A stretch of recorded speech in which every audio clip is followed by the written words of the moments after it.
오늘 저는 여러분과 함께 오순절의 의라는 제목으로 은혜를 나누고자 하는 것입니다. 오순절이라는 것은 50일이라는 뜻인 것입니다. 그럼 50일이란 뭐냐? 이는 이스라엘 백성들이 애굽에서 6월절날 나와서 그래서 그때로부터 계산해서 50일을 계산하여 시내산에서 하나님의 율법을 받은 것과 처음으로 보리농사를 거두어서 땅에서 난 식량을 먹은 것을 기념하기 위해서 축제를 드린 것이 바로 오순절일 것입니다.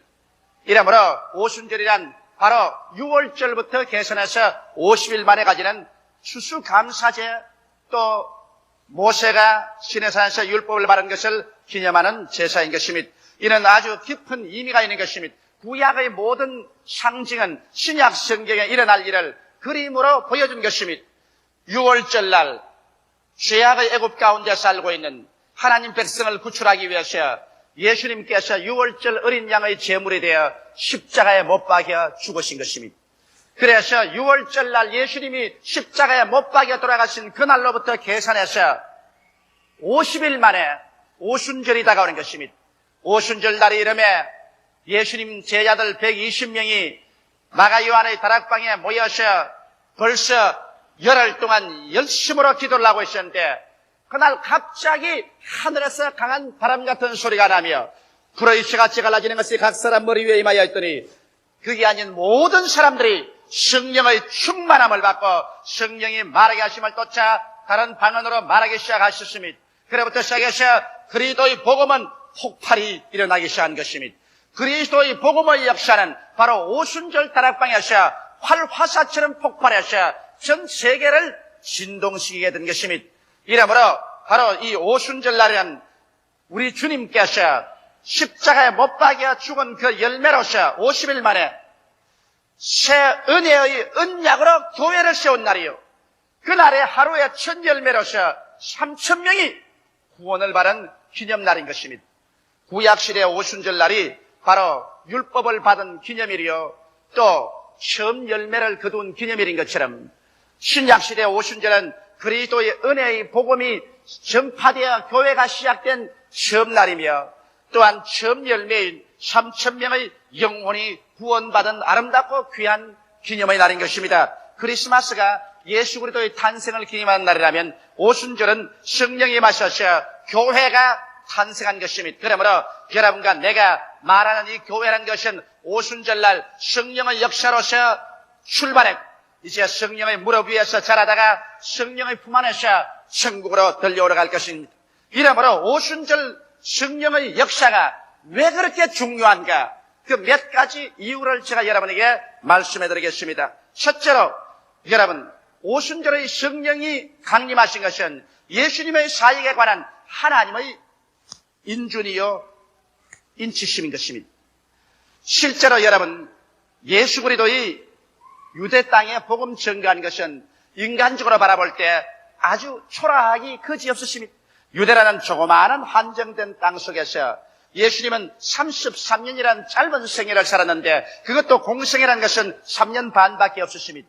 그 3년 반 동안에 제자라고 하는 사람들조차도 주께서 유능한 무슨 학자나 권세가나 세도가나 돈 많은 사람을 부른 것도 아니라 이 세상에 멸시와 천대를 당하고 대개 불악무식한 어부들이나 세리들이나 더구나 유대 땅에서도 별로 인정을 받지 못하는 갈릴리의 어촌에 있는 그러한 청년들을 12명 불러 모아가지고서 주님이 제자로 삼으셨습니다.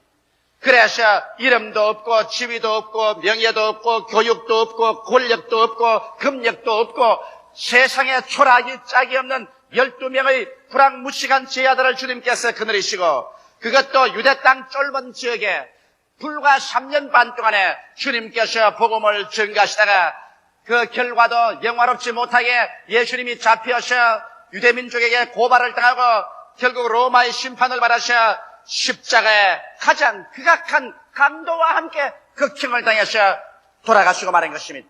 그리고 장사일에 버리고 난 다음에 하루 이틀 동안은 열흘이 지나고 20일이 지나고 30일, 40일, 50일이 지난 동안에 예수 그리스도의 사건은 벌써 사람들의 기억 속에 가물가물 거의 다 사라져버리고 소위 예수님을 따라다니던 제 아들은 모두 다 혼비백산에서 뿔뿔이 흩어졌다가 비로소 마가 요한의 다락방에 모여서 숨어서 한 열흘 동안 기도회를 한 것에 불과한 것입니다. 이러므로 만일 실제로 예수 그리스도의 사역을 하나님께서 하늘에서 성령을 보내셔서 도장을 쳐주지 않으셨더라면 그리스도의 사역이란 역사상에 지극히 적은한 사건으로 일어났다가 사라져버릴 수밖에 없는 그러한 일에 불과합니다, 여러분. 어떻게 해야 나사렛에서 태어나신 어른이 갈릴리의 불황무시간 이 세상에 천대와 멸시받는 12사람들이고 3년 반 지나다가 처참하게 십자가에 못 박여 죽어버리고 50일 날 만에 소식이 다 끊어지고 그 이름조차 기억 속에 사라져버릴 그러한 처지에 있는 이와 같은 역사가 오늘날 20세기에 와서는 세계 10억의 인구들의 가슴 속에 소망의 불길을 넣어주고 그리고 온 세계 만방에 하나님의 영광을 나타내게 된 일이 있을까요? 이것은 여러분 하나님의 성령의 역사 아니고는 있을 수가 없습니다. 오순절 날에 성령께서 강림하시고 대의신문도가 성령으로 충만하고 성령이 말하게 하심을 따라 다른 방언으로 말하기 시작하자마자 갑자기 그들의 가슴 속에 그리스도는 죽었다가 부활하고 우리의 영원한 구주가 되었다는 이 기쁜 소식이 폭발했을 뿐 아니라 이 성령의 역사는 온 예루살렘과 유다와 사마리아와 땅까지 복음이 증거되는 곳마다 성령이 함께 역사함으로 이 위대한 역사가 폭발하기 시작하는 것입니다. 사도행전 2장 32절로 33절에 베드로는 군중들 앞에 서서 말하기를 이 예수를 하나님이 살리신지라 우리가 다 이 일의 증인이로다. 하나님이 오른손으로 예수를 높이시며 그가 약속하신 성령을 아버지께 받아서 너희 보고 듣는 이것을 부어주셨느니라고 외쳤던 것입니다. 그래서 이 불가항력적인 성령의 역사가 나타난 것입니다. 아무리 로마의 관원들이 막아도 성령의 역사를 막을 수가 없습니다.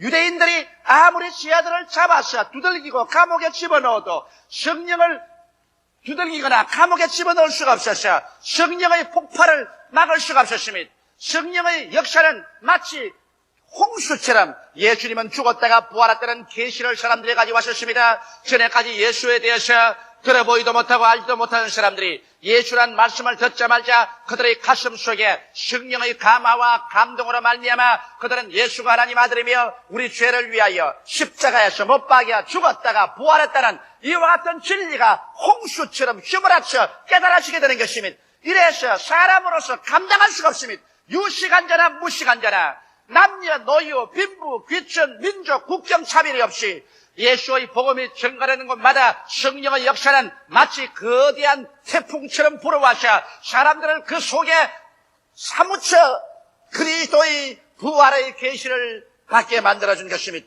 이러기 때문에 성령의 역사가 일어난 것은 예수 그리스도 사건이 하나님의 사건이요 예수 그리스도의 사건이 메시아적 사건이요 인류 구원의 사건이라는 이 사실을 하나님께서 인치신 것입니다.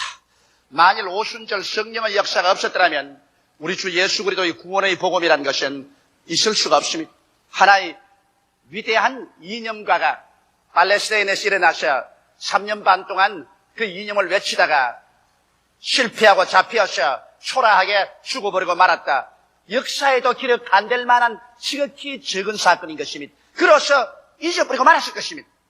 그러나 이 지극히 적은 사건이 하나님의 성령의 손에 들리니까 성령께서 이를 가지고서 곧 온 천하 만민을 구원하는 위대한 메시지로 변화시킨 것입니다.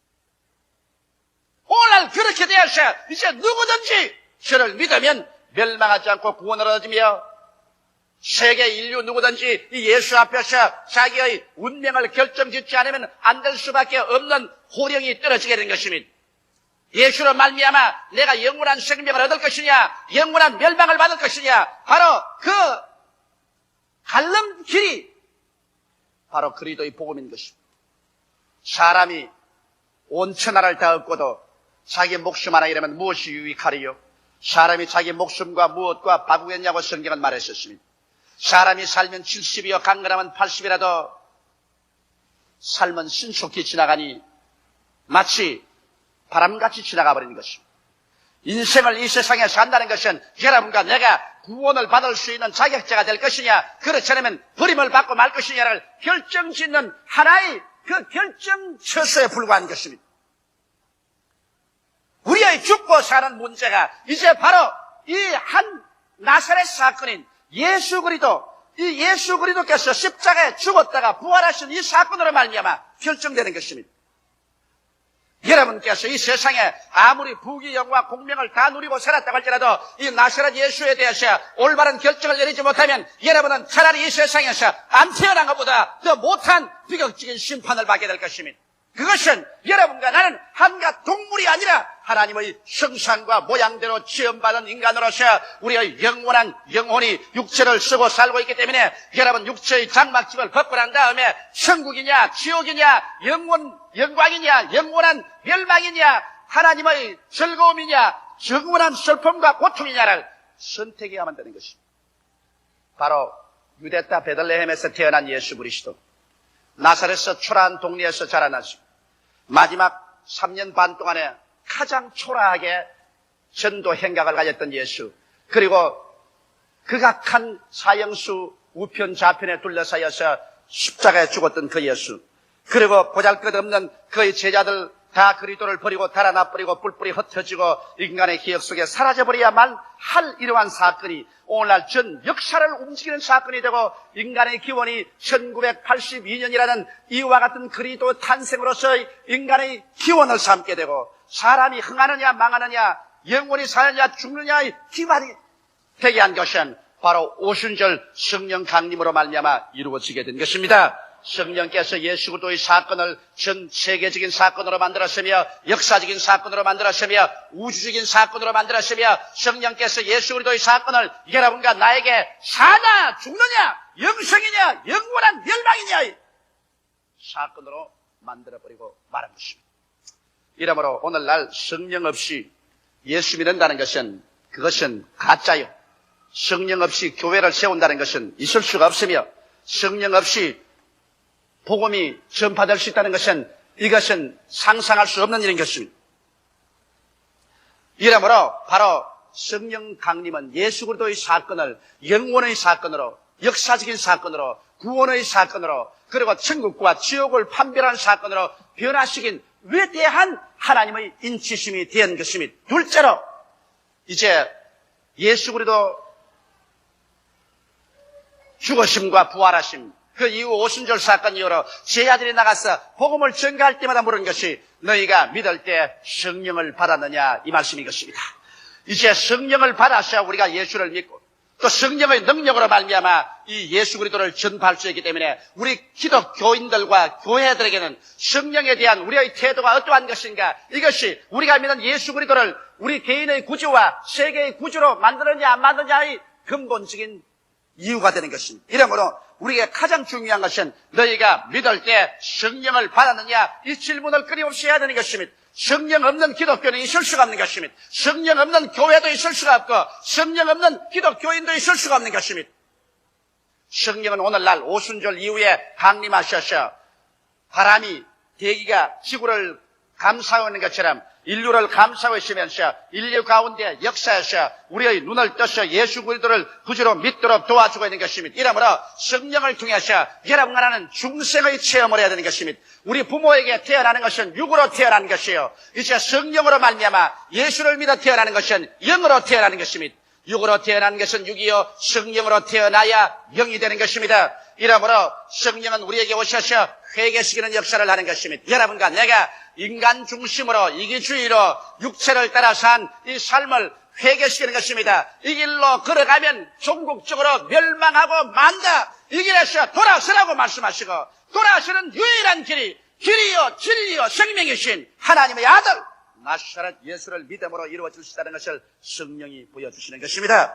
이러므로 기독교란 하나의 지식도 아닙니다. 철학도 아닙니다. 의식도 아닙니다. 성령으로 말미암아 죽었다가 부활하신 나사렛 예수 그리스도를 여러분의 개인의 구주로서 만나고 예수 그리스도 그 발 앞에 엎드려 내 생애를 내어놓고 그리스도의 십자가 보혈로 내 과거의 현재 미래의 죄를 용서받고 그래서 예수 그리스도가 나의 생명으로 받아들이게 되는 이러한 체험, 이것이 성령으로 말미암아 이루어지는 것입니다. 그래서 여러분이 예수를 구주로 마음속에 모셔드리게 되면 그때부터 성령은 여러분 영혼 속에 거하시게 되는 것입니다.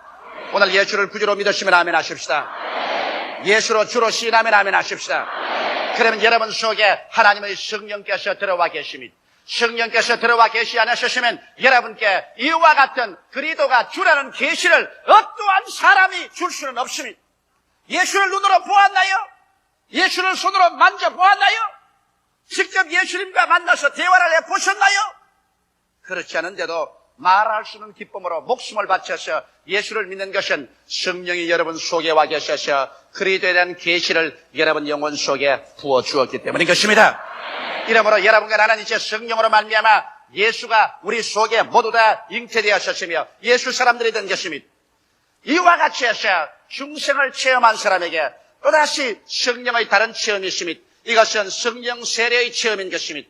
성령 충만의 체험인 것입니다. 우리가 성령의 능력으로 예수를 구주로 믿은 것은 중생의 체험이고 중생한 사람에게는 이제는 주의 사업을 권세와 능력으로 행할 수 있도록 성령의 능력이 임하는 것입니다. 우리가 구원의 영이신 성령을 능력의 영으로 다시 체험하게 되면 사도행전적 체험을 하게 되는 것입니다. 오순절 다락방에 구원받은 120문도에게 성령의 불이 임한 것처럼 사마리아에서 빌립이 복음을 전가하여 이미 중생에서 물로 세례받은 사람들에게 베드로와 요한이 안수하며 성령의 세례, 성령의 능력이 임하신 것처럼 고넬료의 가정에 베드로가 설교할 때 그들에게 성령이 임하심으로 저들이 하나님을 높이며 방언으로 기도하게 된 이런 기적. 에베소 교회 바울이 물로 세례 베풀고 난 다음 안수하며 성령이 임하심으로 방언도 하고 예언도 하니 모두 12사람 쯤되더라는 이와 같은 역사. 성령의 충만한 역사가 여러분 우리 가운데 일어나면 우리가 권능을 얻게 되는 것입니다. 예수를 구주로 믿으면 우리가 중생의 체험을 하고 그 다음 성령의 충만한 세례 받으면 우리에게 권능이 따라오는 것입니다. 우리에게 기도의 권능, 믿음의 권능, 말씀 증거의 권능, 신앙생활의 권능이 따라오기 시작하는 것입니다. 그래서 신앙의 뜨거운 능력, 뜨거운 헌신, 뜨거운 전도열이 다가올 뿐 아니라 성령 충만한 세례 받고 나면 성령의 은사가 나타납니다. 계시의 연사로 저는 하나님께로부터 지혜의 말씀의 연사, 지식의 말씀의 연사, 영분별의 연사가 나타나고 발성의 연사라는 방언 통역의 연사, 예언의 연사가 나타나고 능력의 연사로는 믿음의 연사, 기적의 연사, 신유의 연사가 나타나고 그다음 성령으로 말미암아 섬기는 은사가 나타나고 가르치는 은사, 권위하는 은사, 구제하는 은사, 다스리는 은사, 긍휼을 베푸는 은사, 이와 같은 은사들이 여러분의 생애 속에 나타나게 되는 것입니다. 이러므로 성령의 그 주시는 은사를 이지하셔 인간의 힘으로 하지 않고 성령의 능력으로 우리가 하나님을 섬길 때 우리의 행하는 곳마다 하나님의 기사와 이적과 하나님의 은총이 나타나게 되는 것입니다. 셋째로 이 성령의 역사로 말미암아 우리의 생활 속에 성령의 열매 맺는 삶이 이루어지는 것입니다. 우리 예수 믿는 사람이 안 믿는 사람보다 무엇이 달라도 달라야만 되는 것입니다. 예수 믿는다고 해서 종교적인 열심만 잔뜩 가지고 있지 이 세상 사람과 도덕적으로 윤리적으로 생활면에서 조금도 나은 것이 없다면 어떻게 하여 예수 믿는다고 말하겠습니까? 빛과 어두움이 같을 수가 있습니까? 우리가 과거에는 어두움이더니 이제는 그리스도 안에서 빛이 되었는데 어찌 빛과 어두움이 같을 수가 있겠는 것입니까? 이러므로 우리 예수 믿는 사람들, 성령으로 충만한 많은 사람들은 우리의 생애 속에 이제 성령의 열매 맺기 위해서 우리가 기도하고 성령의 열매가 나타나야 되는 것입니다. 우리의 속에 사랑의 역사, 희락의 역사, 화평의 역사가 나타나야 되고 오래 참음의 역사, 자비, 양선과 충성스러운 마음, 온유한 마음, 절제하는 마음 같은 인격적인 변화가 다가와야만 되는 것입니다. 입술로 아무리 주여 주여 하고 돌아다니도 그들의 생애 속에 아무런 인격적인 변화가 일어나지 않냐고 종교적인 열심만 가지고 있으면 이것은 열광주의자요. 이러한 사람들이 바로 미신적으로 믿는 사람인 것입니다.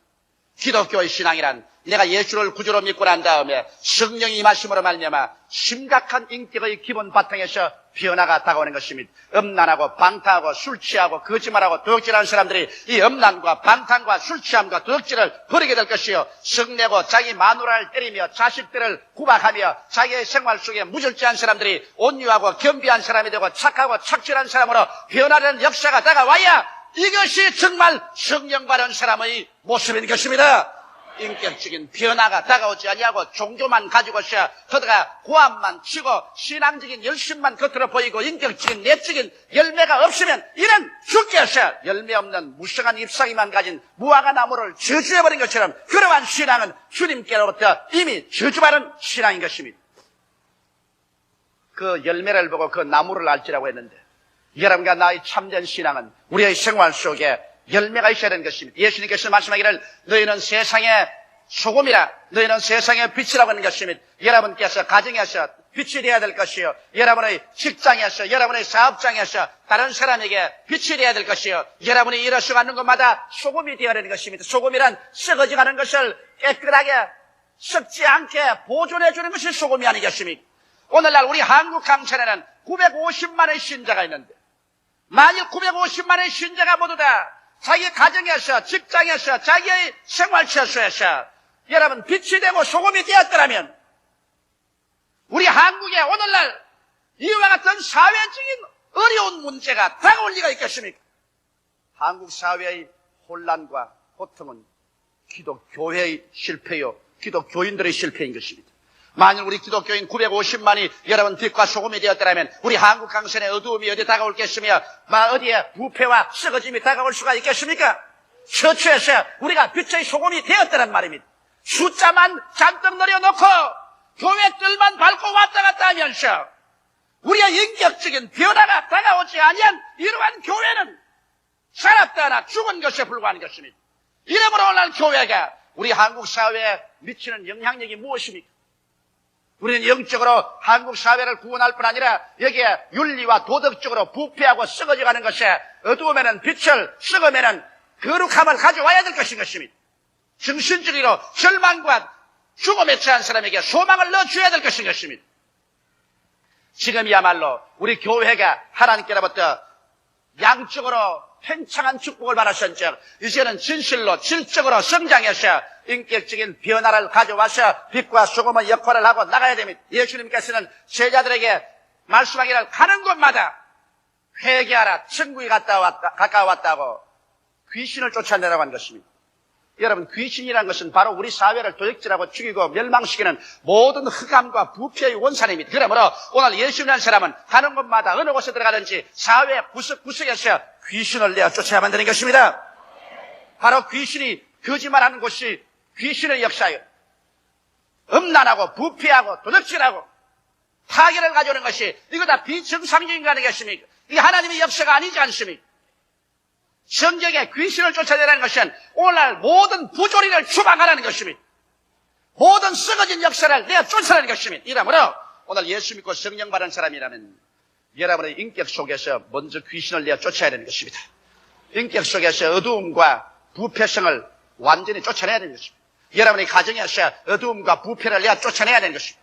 여러분의 사회와 직장에서 어두움 속에서 가는 것과 부패를 쫓아내야 되는 것입니다. 우리가 진실로 귀신을 쫓아내지 아니하고 우리 성령 받았다고 하면서 귀신과 더불어서 함께 섞여 산다면 성령 받은 그 증거가 어디에 있으며 성령 받은 효과가 어디에 있단 말인 것입니다. 오늘날이야말로 한국의 기독교인들이 일어나고 한국 교회가 일어나서 진실로 이 어둡고 캄캄한 사회, 이 부패와 흑암이 만연한 세계 속에 진실로 빛과 소금이 되어야 되는 것입니다. 말로만 주여 주여 하지 말고 입술로만 예수 전도하지 말고 몸으로 살아서 하나님의 영광을 드러내야 될 때가 온 것입니다. 오순절 역사가 300년 이내에 온 로마 제국을 뒤엎은 것은 그들이 말로만 주여 한 것이 아니라 가는 곳마다 그 백성들이 빛과 소금의 역할을 한 것이기 때문인 것입니다. 오늘 한국의 소망은 하나님밖에 없습니다.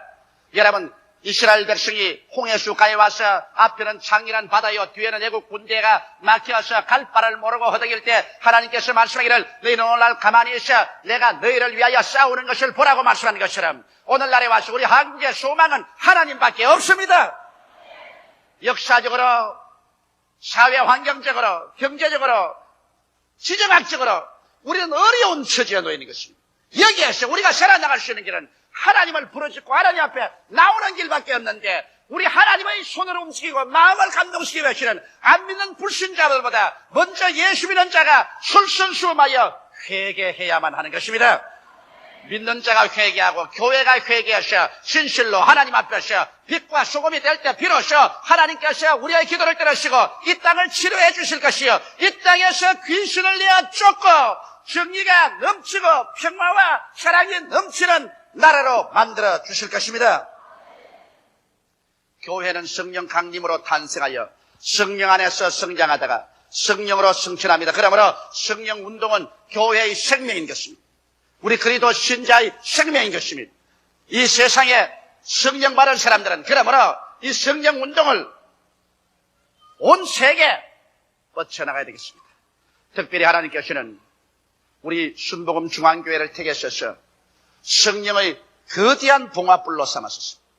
우리는 세계 단일교회로서 최대교회가 됐다는 것만 가지고서 수적으로 자랑해서는 안 되겠습니다. 우리 모든 성도들에게 우리는 오늘 이 시간에 다시 한번 물어봐야 될 것인 것입니다. 너희는 믿을 때 성령을 받았느냐?